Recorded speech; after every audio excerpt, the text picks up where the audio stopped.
નમસ્કાર, આપ જોઈ રહ્યા છો નેશન પ્લસ ન્યૂઝ. હું છું આપની સાથે હેતલ ભગત. છોટાઉદેપુર એલસીબીએ 2 વર્ષથી વોન્ટેડ મધ્યપ્રદેશના આરોપીને ઝડપી પાડી વધુ કાર્યવાહી હાથ ધરી છે.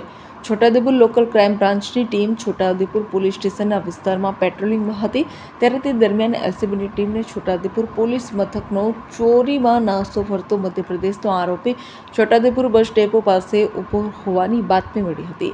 એલસીબીની ટીમે બાતમીના આધારે રામપાલ ભીલાલાને છોટાઉદેપુર બસ ડેપો પાસેથી ઝડપી પાડ્યો હતો. એલસીબીએ આરોપીને છોટાઉદેપુર પોલીસ સ્ટેશન ખાતે સોંપ્યો હતો. Rehan Patel, Nation Plus News, Chhota Udepur.